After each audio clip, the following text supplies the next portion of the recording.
And yeah, but before that, we have an interesting little top five. What do you got for us, Jared?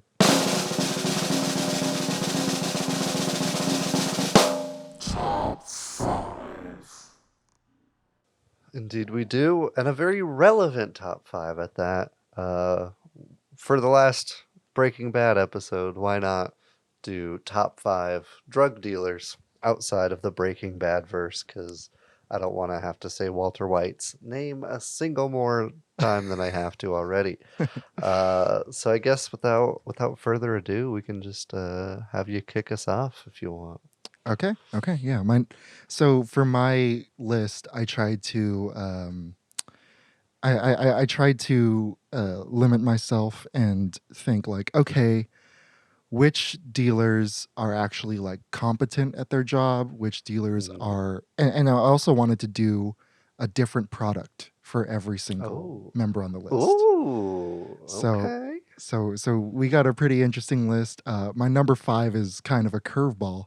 It's from the show Community, and it's Abed dealing chicken fingers. um, for Yeah. those of you, for those of you who don't know, there's an episode that kind of pays homage to Goodfellas, Mhm. where the gang, where the study group, because they can never get the widely loved chicken fingers from the cafeteria, the only good food item. They Yep. decide to take over the business and basically run a chicken finger mafia that corrupts every single member of the group. And Abed gets really power hungry, and Jeff has to put a stop to him. And you think like, oh, is Jeff gonna kill Abed? But it's great, and the way Abed tackles it, it's very organized. It's very um, yeah, it's just and he even like factors like economics Yeah. and supply and demand and all that He's the stuff. Gus Fring of the chicken world. He really Or I guess is. well, I guess Gus Fring's the Gus Fring of the chicken world, but He really is. He really is. There's also I'll give an honorable mention too because there's an episode in South Park where Eric Cartman, Mm. there where weed becomes legal, and all the KFCs are turned into weed dispensaries. So the KFC becomes illegal, and they basically rip off for that episode of South Park. They rip off the entire plot of Scarface, and just instead of cocaine, it's chicken. That's Um, awesome. but Tangent time already. What was the only good food at like your high school at the cafeteria? Oh, I straight up didn't even try with my high school, man. Like No? I don't Okay. even want to mess with that. They oh, you know what? They had hash browns, and I they had like a little hash brown patty, Mm. and so when someone offered that to me, I took it. The tater tots, or your typical frozen tater tots. So they tasted like any other thing that you can get from the store. Yeah, But fair yeah, enough.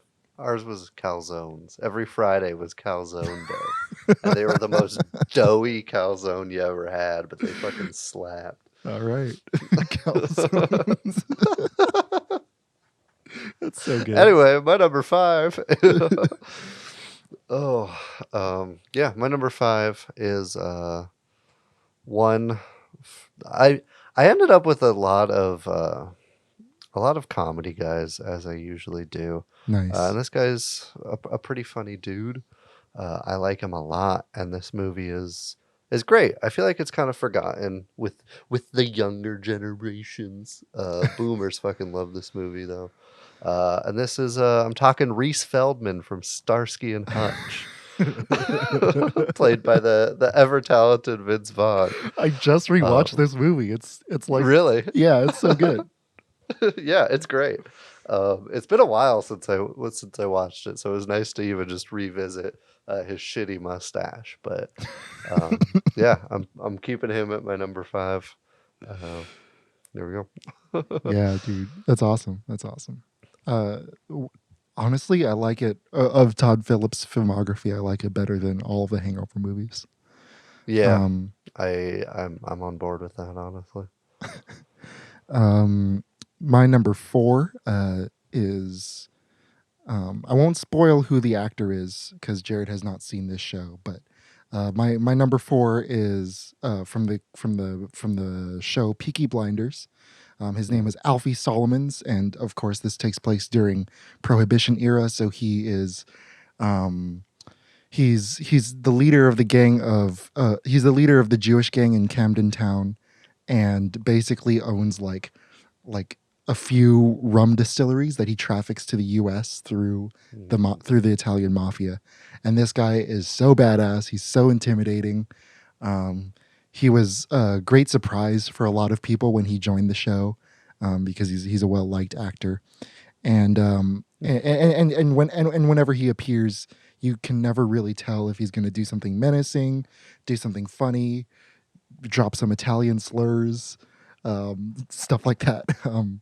And yeah, I really like Alfie Solomons as a character too.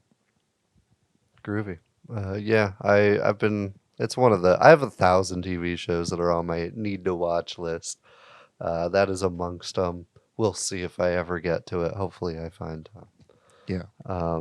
This was one. My number 4 is one that I know we both have gotten to, and it's one that anytime we talk about, it's kind of begrudgingly. And that's Lance from Pulp Fiction. I knew it. Yeah, the Christ figure himself, played by Eric Stoltz. Mhm. I love it. It's a brief performance both times he shows up, but he's so like weirdly knowledgeable about his heroin, Yeah. and the Jesus imagery is a cool take. Yeah, he's just a cool dude. I'd honestly hang out with him. He seems like some good vibes all around. So why not? Yeah. He saved Uma Thurman's life, so I'm a fan. Yeah, that's more than Tarantino ever tried. Oh. Speaking of awesome women, Lena Headey as Mama is my number 3. From the movie Dread, her drug that she deals is slow mo, and she also made the list just for sheer intimidation tactics. Whenever someone tries to rat her out, she skins them alive and drops them into the main courtyard of her building. And the drug itself produces a really awesome effect. She's got some scars on her face, so she's really cool looking, and she's just a great villain, for someone like Judge Dredd. For someone who's like a force of nature, she's like she's just cool. Hell yeah. Also, great movie. Hmm. For my number 3, I've actually got a duo. We're Ooh. slamming them up because they come as a package deal. It's weird to even say one of their names without the other. That's Jay and Silent Bob from Clerks. Hell yeah. The side character's so good, they got too many movies. And they're getting another one soon. Clerks 3's coming out. Yeah, Getting another it's one. shooting right now. Honestly, I don't like Clerks as much as most. Like, I still like it, but I feel like people, I think it's a bit overrated personally. But Jay and Silent Bob kind of slap, and they really round out that film in a way it needed, and so they're my number 3. Yes, I agree. My number 2 is also a heavy weed man. He's played by Jason Sudeikis in the film We Are the Millers, which honestly I really love. Like, a lot of critics didn't really like it, but like I watched it like 3 or 4 times. Like, it's really funny. It's got a super stacked cast. It's got Jason Sudeikis, Jennifer Aniston, Will Poulter, and Emma Roberts. But I love David Clark, the weed dealer. He's super organized. He's super friendly. He's got great customer service. And he goes a little beyond his pay grade, as the premise of the movie shows, but by the end he learns what really matters, and he also just goes back to being the same small time drug dealer that he was in the beginning, and I really like that about him. I like that he has like everything super like neatly labeled too in his backpack. It's really nice. So yeah. Yeah, honestly, pretty good film. Yeah. I enjoyed it. Yeah. My number 2 is also a pretty good film. I mentioned I wanted to hang out with Lance. I think I would hang out with this guy a bit more. He's the absolute chillest. He just seems like a real nice guy, like too nice of a guy to be a drug dealer. Right. Lover of the arts, big opera lover. And that's James Franco as Saul Silver in Pineapple Express. Yes. Uh, he's fantastic. He's just Yes. great. He's He's just the so great. wholesome and lovable. So good. So good. Yeah. Oh man. I need to rewatch that because I barely remember it. Like the only thing I really remember were like it's like the end and like the scene when they're handcuffed together when they're handcuffed back to back. Yeah. Yeah. Honestly, I rewatched it I think like 3 months ago or something, and it was good. It Yeah. was as good as I remembered, and I looked back fondly. Yeah. Yeah. Yeah, for my I've been choosing a lot of drugs that are like not super serious for my top 5. I did chicken fingers, I did rum, I did slow-mo, which is fictional, and weed. Wait, what? Um uh, but for my next one, this guy deals crack. Um, so my number one is Nino Brown, played by the beautiful, talented, and super intimidating and super iconic Wesley Snipes in the film New Jack City. This is one of those hood classics, so to speak, featuring. Have you seen this movie? No, Dude, I haven't. it's epic. Like the cast is Yeah. super stacked. Like Bill Nunn's part of his gang. The detectives that are Okay. going after him are Ice-T and Judd Nelson, and they're both like, On board. I thought Ice-T only worked in sex crime divisions.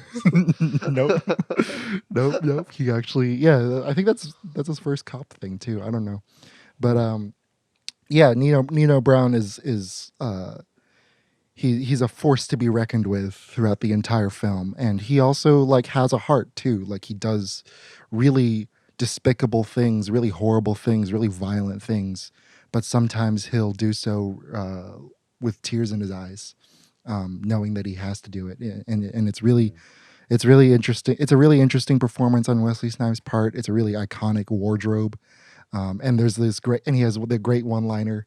Um, when this guy tries to stand up, he points a gun at him. He's like, "Sit your $5 ass down before I make change." And it's like, I want to get that tattooed on my body somewhere. I don't know, On but your yeah, ass. yeah, Nino Brown, New Jack City. Nice. Part of me wanted you to say the U.S. government when you said they deal crack. True, Um, true. my number one, the most intimidating on my list by a country mile, the only intimidating one on my list. Although Silent Bob's got some energy about him. And that is from a classic, a Brazilian classic called City of God, and it's Ooh, Lil Z, ooh, the fucking menace himself. crazy. Um, I forgot all yeah, about him. crazy talented drug dealer. He basically overthrows the entire drug trade in his favela and neighboring favelas. And he's fucking terrifying.